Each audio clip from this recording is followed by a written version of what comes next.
Wellness trust के संचालक doctor Sudhakar Dubey के नेतृत्व में आयुष्मान भारत पर परिचर्चा बैठक की गई, जिसमें बातचीत करने के लिए मुख्य रूप से प्राथमिक स्वास्थ्य केंद्र के डॉक्टर चंद्रशेखर पांडे, नगर पालिका अध्यक्ष कपिल उमरवैस, वरिष्ठ पत्रकार एवं स्वतंत्र टिप्पणीकार राकेश मिश्रा, अध्यापक सुरेंद्र कुमार, आनंद त्रिपाठी, विश्वामित्र उमरवैस उपस्थित रहे। परिचर्चा में आयुष्मान कार्ड धारकों को लाभ नहीं मिल पाने के कारण पर भी चर्चा की गई, जिसमें लोगों की जानकारी का अभाव होने के कारण मुख्य रूप से था।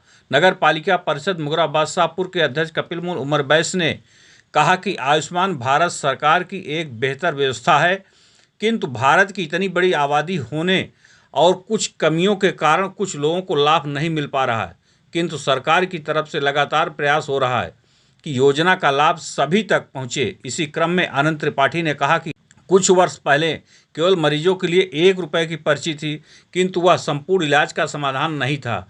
लोग इलाज कराते कराते कर्ज में डूब जाते थे।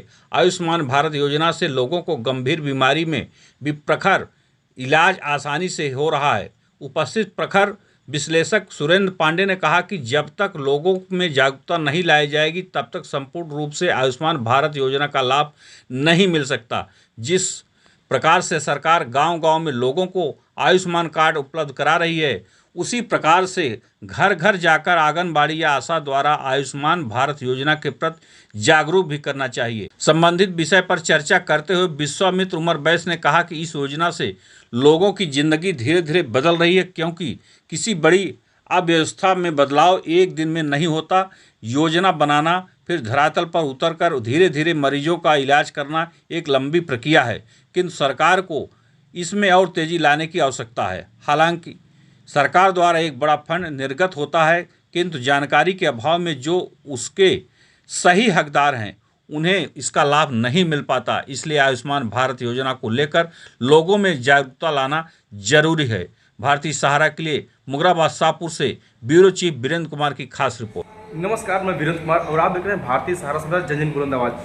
आज हम मुगरा बादशाहपुर में स्थित युग होटल पर हैं, जहां हरिप्रभा वेलनेस ट्रस्ट के द्वारा एक परिचर्चा यहाँ रखा गया है, एक बैठक है और विषय है आयुष्मान भारत, जो लोगों की बदल रही है जिंदगी।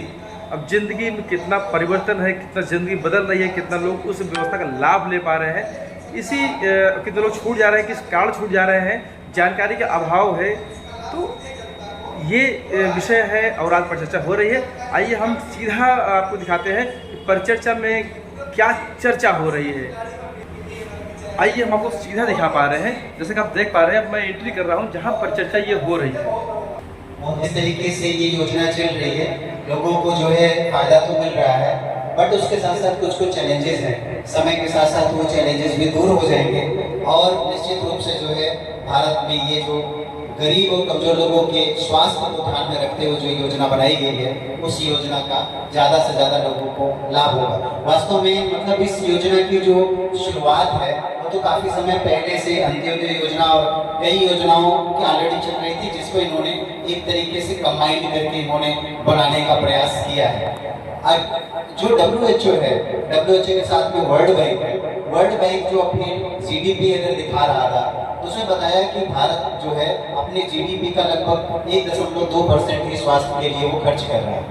और तेजी के साथ बढ़ती हुई इकोनॉमिक लेवल से बढ़ती हुई जो भारत की जो इकोनॉमिक स्टेटस है, वो कहीं न कहीं दो चीज़ों पे आके रुक जाती है। एक तो ये कि लोगों का जो है ऊपर नीचे होती हुई इकोनॉमिक कंडीशन और हेल्थ स्टेटस से लोगों का डाउन होता है। लोगों की जो इनकम है वो कभी कम कभी ज़्यादा होती है। तो अगर इन दोनों इंडिकेटर्स को अगर बेटर किया जाए तो भारत की जो GDP है और ओवरऑल जो तीसरी सबसे इकोनॉमिक लेवल की जो है कंट्री विश्व में बनने की जो दिशा में कदम है वो और तेजी के साथ काम करेगा।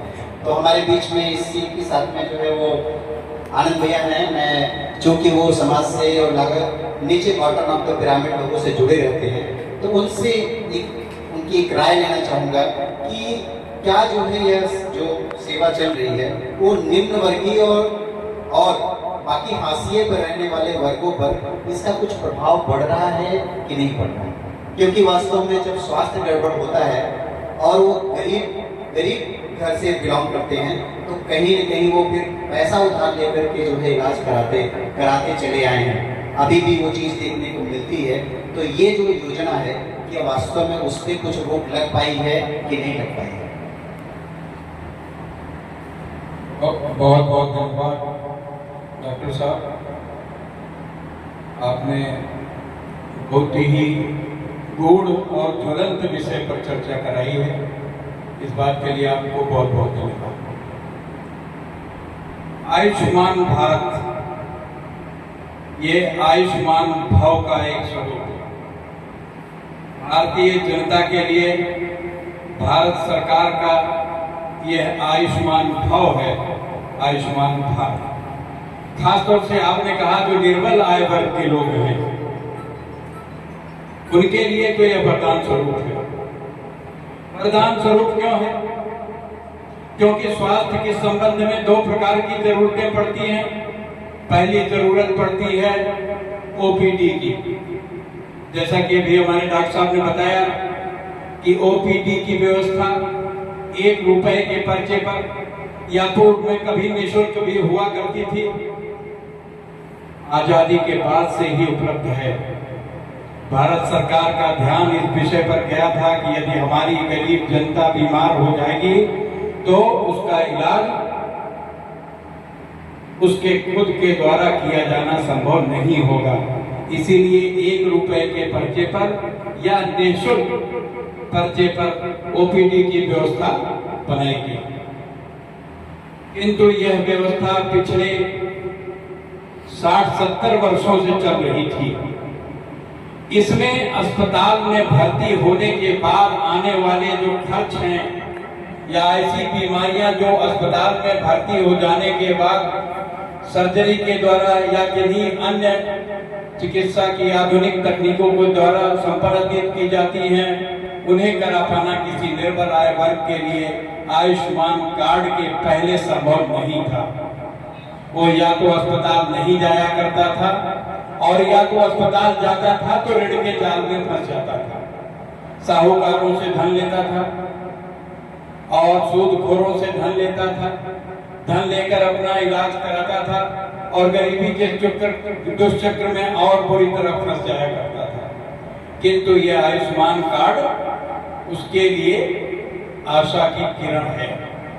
ये भारतीय जनता को भारत सरकार का मूल मंत्र ही अंत्योदय है कि समाज के अंतिम पायदान पे रहने वाले व्यक्तियों को खाने की व्यवस्था और स्वास्थ्य सुविधा और शिक्षा की व्यवस्था सरकार का फोकस है। उसी के तहत आयुष्मान योजना में सरकार ने आयुष्मान कार्ड बनाकर लोगों को लाभ देने का काम किया। कुछ कमियां हो सकती हैं, बहुत बड़ा 1.5 अरब की आबादी का अपना देश है, कहीं कोई दिक्कत आ सकती है। हो सकता है कि कवर्ड है इस समय।